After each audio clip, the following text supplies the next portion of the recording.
Bagi kalian yang belum menonton part 278, saya anjurkan tonton video tersebut terlebih dahulu agar kalian tidak ketinggalan alur cerita terbaru. Baiklah para warga masyarakat desa Konoha dimanapun wilayahnya. Berdasarkan pada episode sebelumnya, kita melihat bahwa Kawashiki atau Kawaki yang berwujud Isiki mengatakan kepada Ego Shiba bahwa dirinya mempunyai rencana agar pohon Shinju di Konoha tumbuh, walaupun tidak sebesar yang dia kira. Namun buah yang dihasilkan buah Shinju versi kecil mungkin akan memberikan kekuatan besar kepada kita. Namun Kawashiki ingin mencobanya kepada kode, karena kita tidak tahu efek apa yang dihasilkan buah Shinju itu.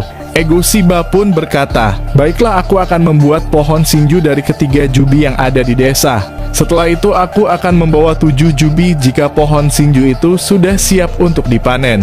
Di sisi lain, Ego Shiba memikirkan rencana lain. Kenapa ini terjadi? Apa yang harus kulakukan?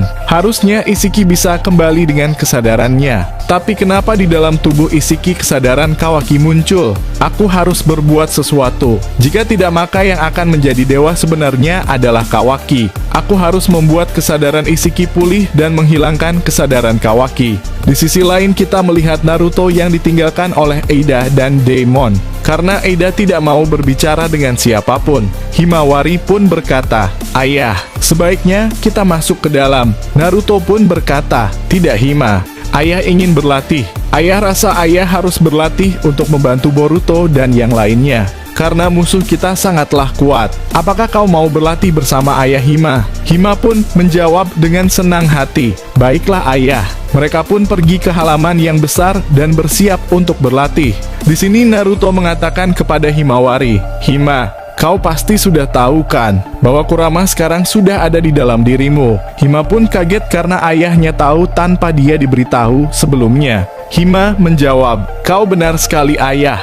TPI, kenapa kau sudah tahu bahwa Kurama masih hidup dan ada di dalam diriku? Apakah kau masih bisa menghubungi Kurama ayah?" Naruto menjawab, "Kau benar sekali. Mungkin karena tubuh ayah adalah wadah komunikasi untuk semua para biju. Jadi walaupun Kurama sudah mati dan terlahir kembali, ayah masih bisa berkomunikasi dengannya. Tapi ayah tidak memiliki kekuatan Kurama lagi, karena dia sudah menjadi bagian dari dalam dirimu." Himawari pun terkejut. "Jadi kenapa kau mengajakku berlatih denganmu ayah?" Naruto berkata, "Karena ayah ingin berlatih menggunakan kekuatan Kurama yang dia berikan kepada ayah melalui tangan kanan ayah." Kemudian Naruto membuka tangan kanannya dan tangan tersebut berwarna merah seperti cakra Kurama atau mode monster berekor. Himawari pun sangat terkejut. Jadi Kurama bisa memberi cakra ayah? Naruto pun menjawab, "Benar, tapi tidak banyak. Karena itulah ayah ingin berlatih bersamamu Hima. Ayo Hima, kau gunakan kekuatan Kurama untuk melawanku. Ayah akan mengajarkan bagaimana caranya menggunakan kekuatan cakra Kurama yang ada di dalam tubuhmu." Himawari pun menjadi semangat karena apa yang dikatakan ayahnya ada benarnya juga. Kurama pun berkata, "Hei Himawari, kurasa ide dari ayahmu layak dicoba. Karena hanya dialah yang mampu menggunakan cakraku lebih baik dari siapapun. Berlatihlah bersama dia." Himawari pun tersenyum berkata, "Baiklah Kurama." Naruto pun mencoba menggunakan tangan yang sudah diberikan cakra oleh Kurama. Bahkan dia berkata, "Hima, tangan ini kunamakan sebagai tangan Kurama, karena tangan ini berwarna merah berisi cakra Kurama." Dan Himawari pun berubah menjadi mode ganas, di mana wajahnya memiliki kumis kucing tebal dan rambutnya seakan-akan seperti ekor 9. Naruto pun berkata, "Rupanya kau sudah bisa menggunakan kekuatan Kurama Hima." Himawari pun maju dengan cepat, tapi Naruto menggunakan tangan Kurama dan menghasilkan Rasengan besar.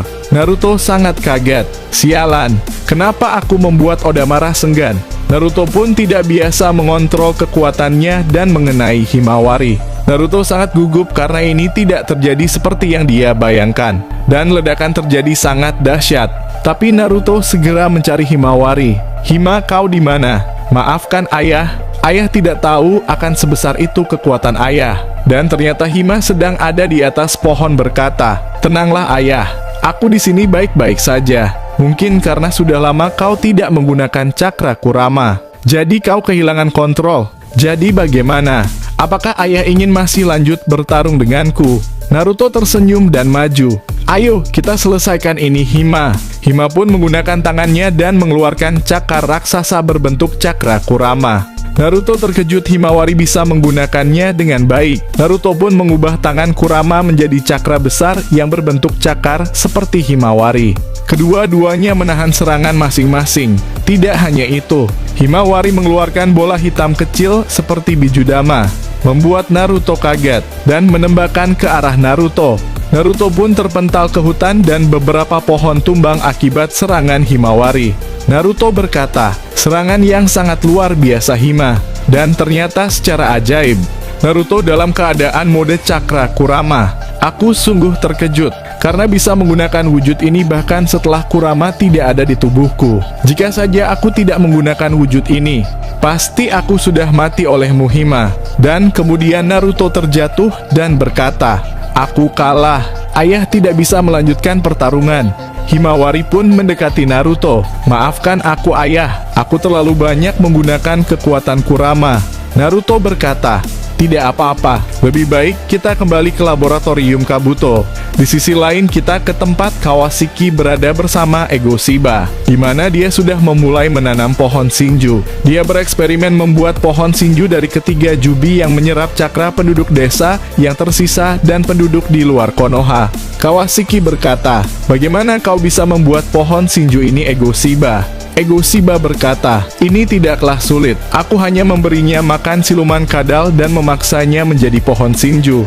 Itulah sebabnya, buah yang nanti akan dipanen belum tentu akan memberikan kita kekuatan besar, karena pohon Shinju ini tidaklah murni dan alami. Tapi Ego Shiba merasakan sumber cakra yang besar. Dia kemudian mendekati pohon Shinju tersebut, dan mengikuti alur cakra besar itu. Dan sampailah dia keluar desa Konoha. Ketika dia sampai ke tempat itu, ternyata Ego Shiba menemukan tulang belulang seseorang yang sudah menjadi mumi. Ego Shiba berkata, siapa mayat ini? Kenapa dia masih mempunyai sumber cakra? Padahal dia sudah mati cukup lama. Tapi baiklah, aku akan menggabungkanmu dengan siluman kadal Sumiyaka. Ego Shiba pun mengeluarkan siluman kadal dari tanda cakarnya dan memasukkan mayat itu ke tubuh siluman kadal. Dan beberapa lama kemudian, siluman kadal itu berubah menjadi Makdai versi Ego. Hal yang benar-benar di luar prediksi kita. Ternyata jasad Makdai selama ini tidak pernah ditemukan. Mungkin alasannya, karena dulu ketika Makdai menggunakan Hachimon Tongko melawan 7 pendekar pedang Kirigakure, efek Hachimon Tongko membakar tubuhnya dan mungkin hanya menyisakan tulang saja. Sehingga pihak Konoha tidak bisa mencari jasad dari Makdai. Apalagi dia tidak banyak dihormati di Konoha. Kemudian mereka pun kembali ke Konoha. Ini benar-benar sulit dipercaya. Aku menciptakan pasukan yang kuat. Namun ternyata Ego Shiba tidak kembali ke Konoha.